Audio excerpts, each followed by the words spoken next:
Hello and welcome to another edition of the App Service Community Stand-Up. I'm your host, Byron Tardif, and with me I have today Tulika and Denver.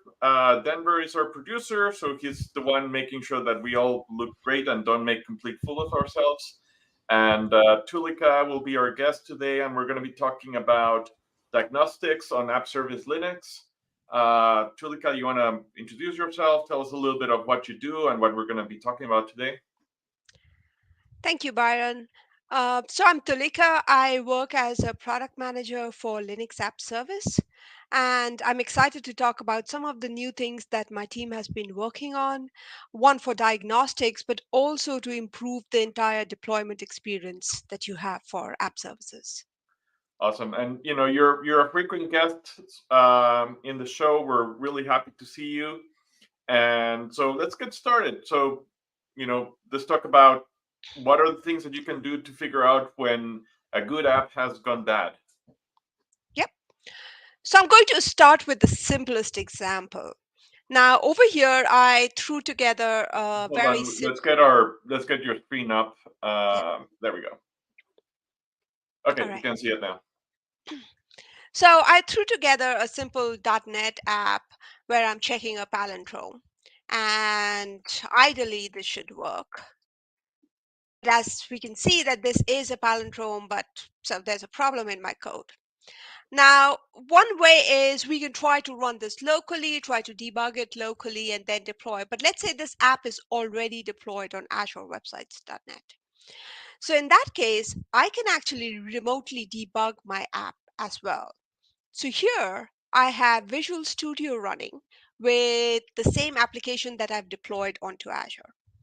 So over here, to get started on remote debugging, all I need to do is click on debug and say attach to a process. You'll get a list over here. By default, your connection is obviously local. So it's targeting your local, but over here, I can change it to Azure App Service. And right now you're showing this in full VS, but it also works on VS Code, right? Right. So I can choose over here Azure App Service. And now I can choose which app I've deployed it to. So I can see from here my app is called Remote Debug Net. So I can go and choose that same app over here as a connection target.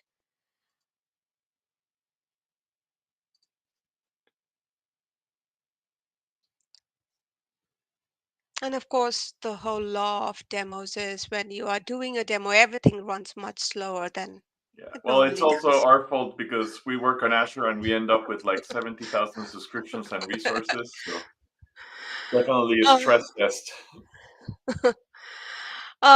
so I'm going to go ahead and this is my no, I'm sorry. So we have this is the my resource group. Within that resource group, I this was my app I was just showing you. So I can click over here and I as soon as I do this, it's going to find out which are the .NET processes which are running for this app. And anytime soon, it's going to show me the .NET processes. So there you go. So it shows two processes, and there is two because one is my app, the one I Mhm. want to debug, but I also have Kudu running on the box, which is our SCM side, which allows you to do a lot of back-end stuff. So I'm going to attach to my .NET process because that's what I want to debug and hit attach over there. It's going to ask that what kind of code do you want to debug? In this case, I do want to debug my managed.NET Core app. So I will say OK on this. And once you have it, you can see that it automatically has changed your view to what you would expect if you were doing it locally. Now I can go ahead and put in a breakpoint. So I think this is the loop which is actually checking for my palindrome. So I can go and put a breakpoint, let's say over here, and I can now go and try something.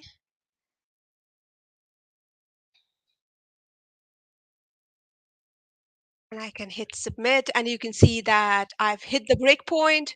I can see what are the locals, so I can see my the value that I input. I can see the value of I can walk in through the loop like you just normally would for any kind of app which was running locally or anywhere else. And Right. that's So I the think that's part. the important thing to highlight. It's the experience is pretty much the same as if it was local, which means that also the remote process, sorry, sitting on the web server is locked at this point, right? Yeah, So you shouldn't be doing this on a production app, but that's why mhm, we have deployment slots, uh, right. where you can have exactly the same code. You find the condition that triggers the bug. You can do all of your debugging there. You're still in the same environment. You can have the same app settings, the same connection strings to databases, etc. But at that point, you're not blocking the main production flow. Yeah. So over Uh, here, I can walk through my code. I mean, I know what I've done over here. My length is being calculated wrong. I can fix that and redeploy the code. And that's how, you can remotely debug your application. Nice. So Now, this works for any version of .NET hosted on App Service Linux. yes, it works for any version of .NET hosted on App Service Linux. And as you mentioned earlier, I showed it through Visual Studio, but you could do it from VS Code, exactly the same experience. I think for that one, the only thing you need is the App Service extension, right? Extension, right. So, as you mentioned earlier, that this is, probably not for production scenarios. This is when you're testing, you're doing staging, those kind of scenarios. Doing a remote debugging is good because it, stops your app. Now, what if you had a production app and you were running into some kind of issues over there? The typical production issues that you would be running into would be slow performance, high CPU, high memory, maybe even exceptions. And those kind of things would be very hard to debug with a debugger attached. Like Right. that would be really hard to get to it. Yeah, For it's that reason, the syntactical logical errors which you usually catch with test cases, or when you're doing the development process. Those are the things where the debugger helps you. yeah, But then for production, what we usually see is people get into like memory leaks, race conditions, uh, things that are harder to capture the specific thread where the bug is happening. So what's yeah. your recommendation there? So here this is another simple app, and you can see that I've, tried to replicate some scenarios. Again, these are Mhm. very simplistic because it's for demo purposes. And I can, click on it. You can see some slow requests, you can see some exceptions and so on. But what I wanted to show you is that we have, a debugging experience for such apps. So if you go to the Diagnose and Solve blade, and you will see that we have a rich set of diagnostic tools. So when you click over here, and it will load in what tools are available for this app.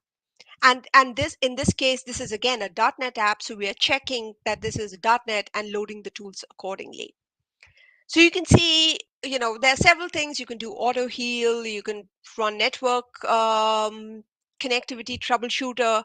But the thing that I wanted to show today is profiler and memory traces, because I think that's really useful for production applications. You do not want something invasive, but you also want to capture what's happening in the background. Right. So I'll go with .NET Profiler. And Profiler, as you know, it collects, it sits there. We're using .NET Monitor in the background. It sits there and collects a profiling trace. You can choose what duration you want the trace for. You probably don't want to run it too long because, profiling or any kind of diagnostic is going to affect the performance of your application, and you probably don't want to do it for too long.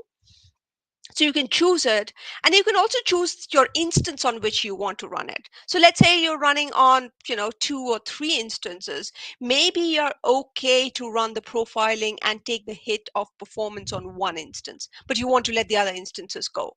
So that is the reason we have instance wide collection also available.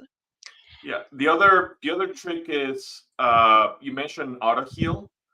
one of the things that you can do with AutoHeal is you can take an action when the AutoHeal condition is hit. So, Yeah. for example, if you have a memory leak, you don't know when the machine is going to run out of memory or what condition is triggering that leaks. But having AutoHeal watch for the memory leak and then take a dump when it actually hits the memory leak, you don't need to be there sitting waiting for the condition to happen. You can have it auto generate for you. Yep. So over here, we also have two options. You have the collect and analyze data and collect data only. Like if you want to do analysis at your end and use one of the tools you like, you can choose only the collect data. But I'll go ahead with collect data and analyze. And after choosing the instance, I can repro the issue and say collect profiler trace. So instead of doing it on the call, I had a session running. I've already collected some trace and I've opened it up over here. And this is the profiler trace that I collected earlier, just yesterday while I was preparing the demo. And you can see that it gives you some nice information. So this is analyzed using perf view. And the perf view is actually giving quite a lot of useful information. For example, it tells you that it found two high severity issues. One is it detected there were slow requests, and secondly, it detected that there were some HTTP requests which were actually failing at that time. It also gives you some information that might be just useful for you, which is things like what is the process architecture you're running on, what's your CLR version, how many CPUs you're running on, how many failed requests, how many successful requests, and so on, as well as like the 50th percentile, 90th percentile, and so on. Yeah, so this is helping you narrow down the issue so that you can then go find the actual code responsible for Yeah. this. And now I can click on something like this. This is what it's detected. And you can see that you get a nice summary of the 100 slowest requests it found. So it's categorized those requests over here. You can see that at the time I was running it, there was some requests which was taking as much as 29 seconds. And it actually timed out over there. And the other nice thing is that because this is .NET and because we can do JIT compilation over here, it's also telling you the exact line of code where we had this problem. So it is telling you that within my DLL, I had something called services, simulation service, and I have a function called slow database connection.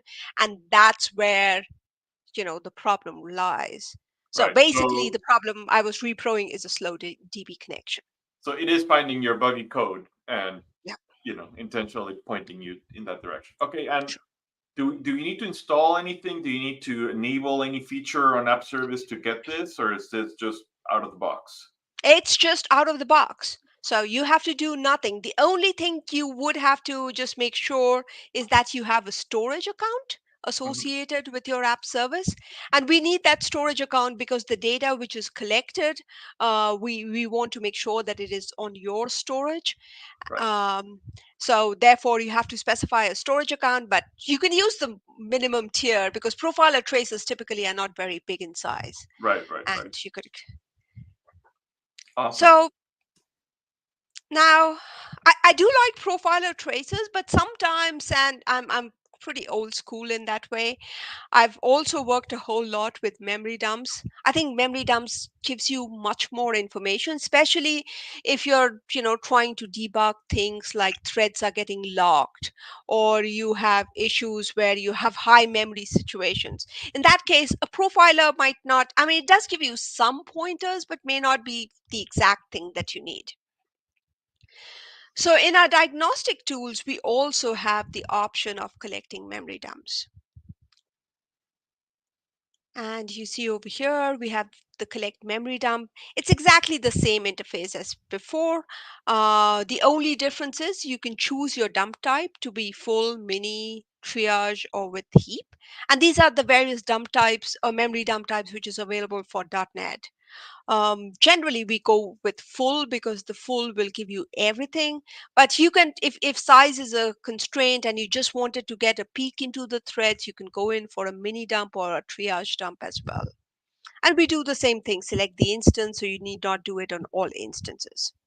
Yeah, just to call out, we do have that health check feature that basically is able to um, look at the traffic coming to each individual instance. So in the scenarios where you find one instance that is getting unhealthy, this is one of the ways in which you can target that specific instance to determine what's going on. Like so in some scenarios, the race conditions or the leaks are specific to the code that is being executed on one specific instance. So being able to Yeah. target what instance you want to get, you use those two features together, right? The health Yeah. check that has the per instance health, and then you come here and you say, for this instance, I want to take the memory dump, and that way you're not affecting all of your app. Yes. Um, and once we have the memory dumps, as the name says, it can automatically do an analysis for you and give you an HTML file that you can look through. And we can absolutely look at this HTML file, but I'm going to go another step and try to look at the memory dump in Visual Studio. I just realized as I was talking to you, Byron, that over here we say the latest preview version of Visual Studio. It's actually, not the Yeah. preview version, but any version. Um, so I have the dump open over here. A dump is nothing but a DMP file. A dump is always point in time, and what it does is it takes a snapshot of your all your running stacks as well as all the memory which is in the process and dumps it out or writes it to a file. So that's what a memory dump is. We have different names for it. You have something like a snapshot debugger, which does exactly the same thing. It takes a snapshot of a process and writes it to a file. So again, I've got this dump open. I collected, you can see the instance name also. I collected it for that instance. I've opened it in Visual Studio, and I can, do things like debug with managed code. But instead of that, I'm going to click on run diagnostic analysis, and you will see that it's doing all these analysis. So it's saying, okay, what do you want me to do? Memory crash, slow performance, general, and I've said go analyze everything, Yep. and it's pointing out the top issues it finds. So one is it found exceptions. So there were exceptions in the code, but I'm thinking, well, exceptions is okay. Sometimes you have exceptions and you can ignore them. Yep. But it also finds that the thread pool thread or some async task is blocked on a synchronous call. Right. Now, now just think about it. I mean, in my experience, debugging async tasks being blocked is like the hardest problem I've ever debugged. Yeah, and It, this is it's the just, classic example of sync over async, right? That's yep, like the big no-no. yep. And I can click over here and it tells you, that one thread was performing work in this method, and it gives you the method. Again, it's giving you, I do not have the project open. Right. It's, just Visual Studio has done the JIT symbols, Mhm. and therefore it's already found out that there's a method, and I can go and click on that method over here, and it's already got me the code over here. So it's saying, oh, you've got a method called slow outbound service. That slow outbound service is just waiting on a sync call. And basically, I'm just simulating a delay for obviously for a Right. simplistic Right. reason, but it's, it can actually figure out where your problem is with very little effort on our side. Nice. This is great. And again, this is just out of the box. You don't need to install, configure anything. Yeah. And the Um, tip, I think, for this one applies as well, right? So you can have the auto heal trigger either the mhm. profiler or a memory dump, and that way you don't need to be live reproducing the issue. You can just Yeah, catch it when it happens and then do the investigation asynchronously correct. And most production issues will be in that category because, nobody writes bad code like on knowingly. purpose. Well, except Yeah. you when you're making a demo. Okay, So so that, before we transition over, I just want to remind people that are watching the stream that you can throw us questions. We're happy to answer anything that comes up. But then I think we've been talking a lot about .NET, but App Service supports Node, Python, PHP, whatever. So what do we do for those kinds of applications? And that's a good question. So, we have integrated diagnostics for other stacks as well. In this case, I've got a Node app. Again, the Node app is very similar to a .NET app. It repros slow performance, high CPU, etc. And I can now go to the app and go to the same place, the diagnose and solve, and run diagnostic tools over here. But in this case, the portal is figuring out that this is a Node app, and therefore it's now going to suggest me diagnostic tools which works for Node. So it's saying, okay, for Node, you can collect a CPU profiler trace, or you can collect a heap dump. Nice. So if I click over here, experience again is going to be exactly the same that you saw for .NET. The only difference really is that for Node, we are using the V8 profiler, and so the heap dump is being collected by that, while for .NET, we are using .NET Monitor. So different tools depending on the stack. But as far as you are concerned, your experience is going to be very similar. Awesome. So over here, we have the dump, which is collected, and we don't exactly have an analysis over here. But one of the reasons we don't have an analysis over here is just because for Node and because we are using V8, you can use the browser of your choice and look at the dump. Like it's as easy as that. So you can open like Edge Inspect, and you can say open dedicated dev tools for Node. And for the moment, I'm going to try and do memory first. And I'm going to say, go ahead and open my memory profile. So this is something that I collected earlier. So I'm just going to open that.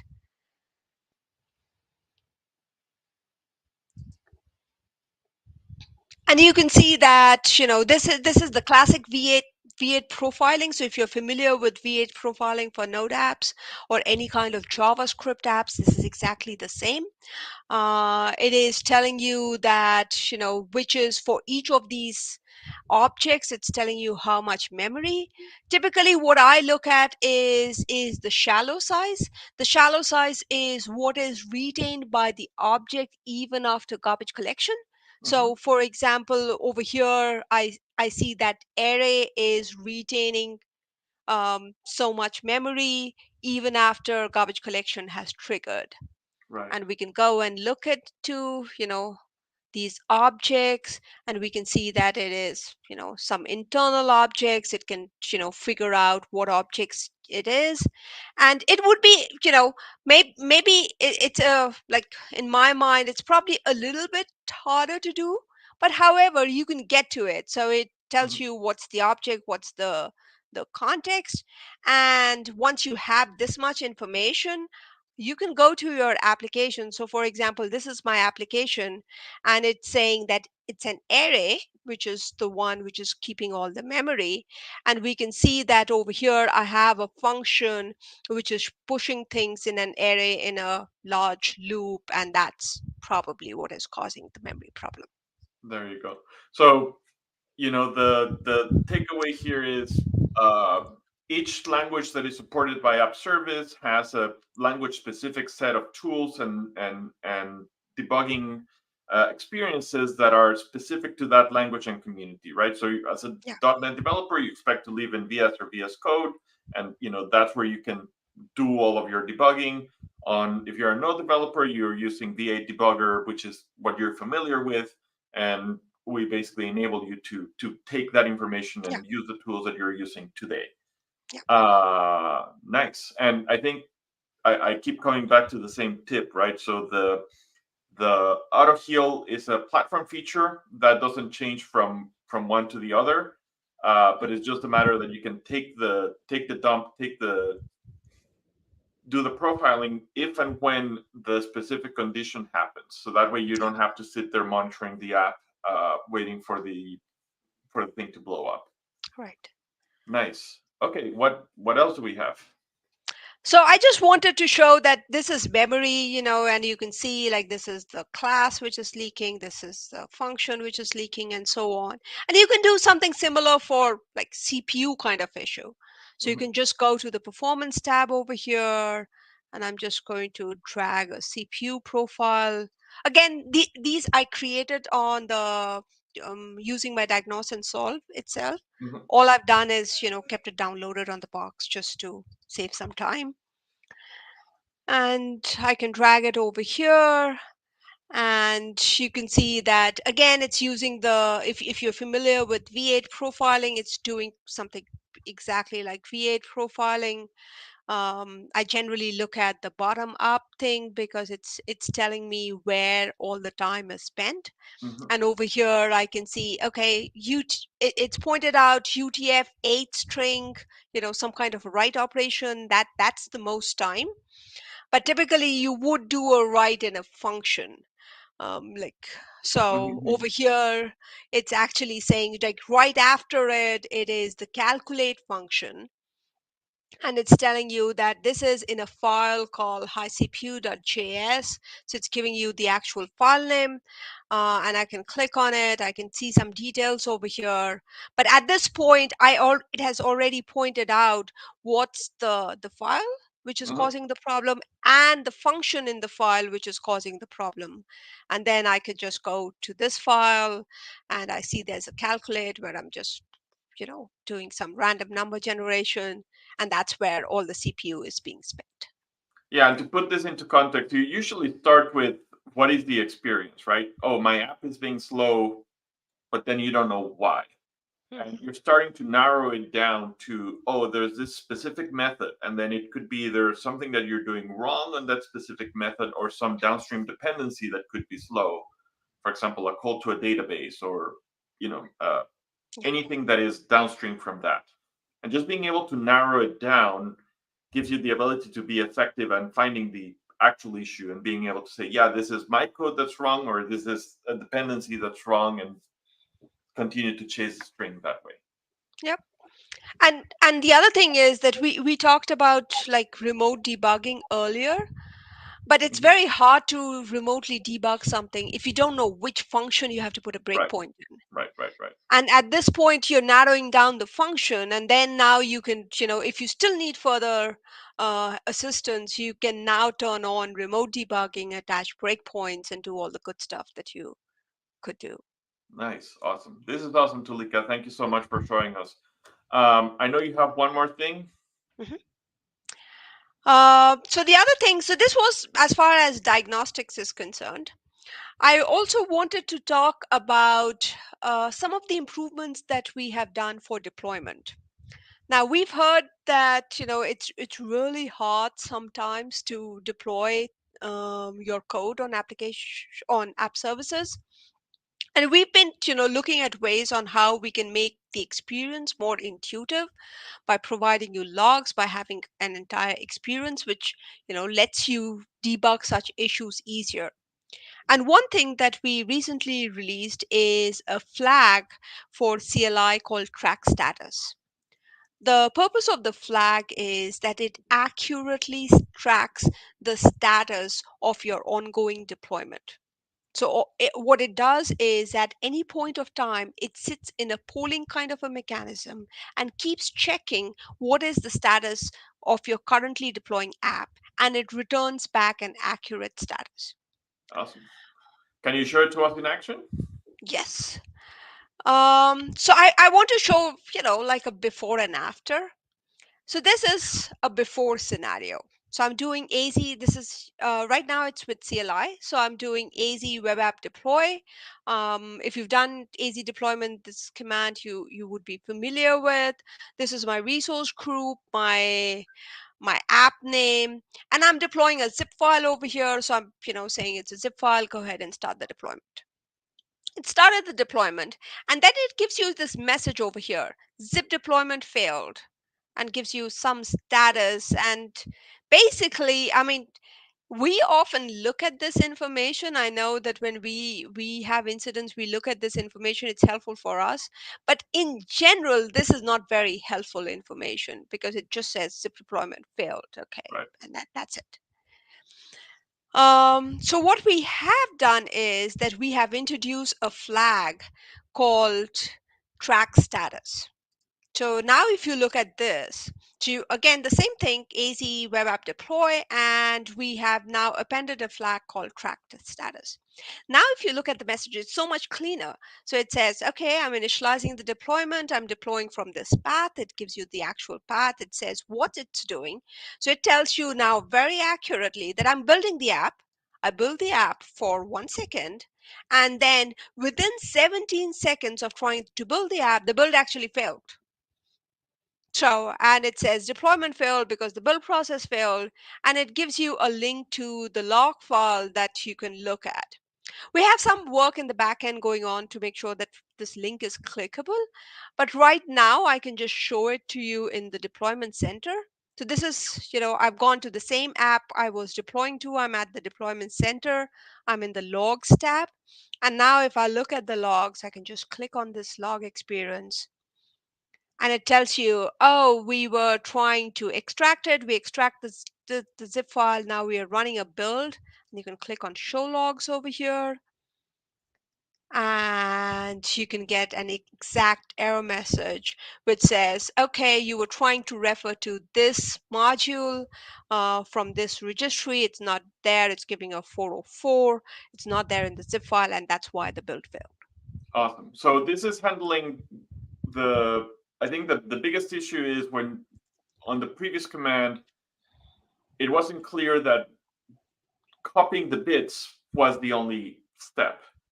But there's more than just copying the bits, right? It's copying the bits, having the backend service on app service build the app for you, and then get to the point where it's ready to host. So with the new flag, we're able to track those individual actions and see in which step we're failing, and being able to actually go find the right logs, which is the tricky part sometimes. Yeah. And I just want to mention that right now you have to append the flag, but we are working to make that default. So very soon we'll have another update where you won't need to append the flag.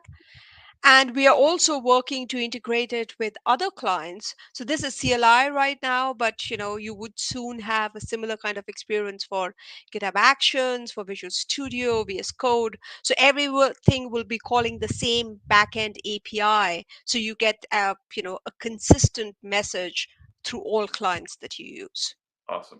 And then you're showing AC Web App Deploy. I know a lot of people use AC Web App Up. Is that also getting the same treatment? Yes. Yes. So I was showing deploy, but we also have enabled it for AZ Web App Up. So you can do exactly the same flag and you'll get the same experience. Sweet. And then, it's good to see that it fails, but how about successful deployments? Yeah. So I have this. Now this is again the before and after, right? So I'm over here. I ran it without the flag, and I see, well, it seems to indicate that my deployment succeeded. And now, of course, I've overridden it because I wanted to show you the failure logs. But if I run the app, you will get an error because I know that I have some code in there which is going to cause the app. So, okay, we got the error. So it's basically showing application error, but the message that I get over here is my deployment succeeded. Right. Again, and this is the difference between we succeeded in copying the bits versus we succeeded in copying the bits, building the app starting up successfully. Yeah. So in this case, we probably, copied the bits fine. We probably built also fine because you saw the build failure was actually giving an error in the earlier case. But over here, it stopped at the build phase. It did not check if your app was up. Now, the new experience is, again, with the same thing. It goes ahead and we've got the track status. So it does the build, it says build successful, and now it says, okay, we are going to start the site and I'm going to poll the site to see if the site has come up. And it keeps on polling, and in this case, this is polled for 10 minutes, and it says, okay, like your instance failed to start up, and it says failed because the worker process did not start within the allotted time, which simply means that your app did not start after the build succeeded. Right. And this kind of information is valuable to know, because in that case, you just don't, my deployment has succeeded, and we assume that everything is working fine. But here, this is actually telling you that no, there was a problem, because even if your build succeeded, that did not really mean your deployment succeeded. Right. Yeah, and then the thing that happens sometimes is people deploy, they have a successful deployment, it's a successful build. It just takes 2 minutes for the app to start up because Yep. it's pre-warming some caches, or it's doing some work before it can serve the first request. And people go and try to debug that, and they basically just get into that loop of, I changed something, therefore I restart the application, therefore I need to wait 2 minutes, but I don't wait 2 minutes, so they end up with a broken app. So Yep. this makes it a lot clearer what stage of the process it is in, and makes it so that you don't break your own app by trying to do it again. fix it. Yep. And the other thing that I like is, and I don't exactly have a demo running for it, but I had a screenshot of when we did it earlier during our testing phase. So over here, it also gives you status for each instance that you're deploying to. Nice. So over here, it's not just saying, okay, it worked. So you could have a deployment where you have multiple instances and one instance succeeded, but the other could have failed. Right. And in this case, this is saying that, okay, one instance, you were running on multiple instances. In this case, it was running on 3 instances, and 2 out of the 3 instances failed to start. So one started, and therefore it's marking that, okay, your deployment has completed. But it's also giving you a message that it failed to start, and gives you, the instance for which it failed to start. So now you can, do more targeted troubleshooting and figure out why it failed to start on that instance only. Makes sense. Cool. So I think this wraps it up. Yes, that's all I had. Awesome. Well, thank you very much, Tulika. I think we're going to have you back next month because we're going to be talking about 2 features that we did the initial preview at Ignite, but they should be live by the time we have the next live stream. So that's going to be sidecars and web jobs on Linux. Yes. So very excited to have you back and talking about those features. Uh, and then Denver, anything else we want to add, or that wraps it up?